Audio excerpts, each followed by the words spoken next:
কুমিল্লা আদর্শ সদর উপজেলার আমরাতলী ইউনিয়নে হাসপাতালের দাবিতে কুমিল্লা সদর আসনের সংসদ সদস্য মনিরুল হক চৌধুরীর সাথে উপজেলা ও ইউনিয়ন বিএনপির মতবিনিময় সভা অনুষ্ঠিত হয়েছে।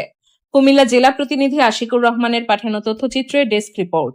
শনিবার 25 এপ্রিল বিকাল 5টায় কুমিল্লা আদর্শ সদর উপজেলার আমরাতলী ইউনিয়নের ছত্রখিল পুলিশ ফাঁড়ি সংলগ্নে নতুন উপজেলা মাঠে সদর উপজেলার আমরাতলী ইউনিয়নে হাসপাতালের দাবিতে কুমিল্লা সদর আসনের সংসদ সদস্য মনিরুল হক চৌধুরীর সাথে উপজেলা ও ইউনিয়ন বিএনপির মতবিনিময় সভা অনুষ্ঠিত হয়েছে।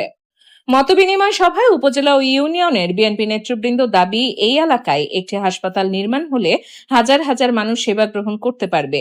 এছাড়াও আমাদের দাবি অতি দ্রুত নতুন উপজেলা কমপ্লেক্স চালুর দাবি জানান। সভায় সদর সংসদের কাছে আরও বিভিন্ন দাবি তুলে ধরেন উপজেলা ও ইউনিয়নবাসীরা। আদর্শ সদর উপজেলা যুবদলের যুগ্ম আহ্বায়ক আবুল কালাম আজাদের সভাপতিত্বে এ সময় উপস্থিত ছিলেন কুমিল্লা দক্ষিণ জেলা বিএনপির সাধারণ সম্পাদক আশিকুর রহমান মাহমুদ ওয়াসিম, কুমিল্লা মহানগর বিএনপির সভাপতি উদ্বাতুল বাড়ি আবু, দক্ষিণ জেলা বিএনপির সাংগঠনিক সম্পাদক নজরুল ইসলাম স্বপন, দক্ষিণ জেলা সাবেক যুগ্ম সাধারণ সম্পাদক মাহবুবুল আলম চপল।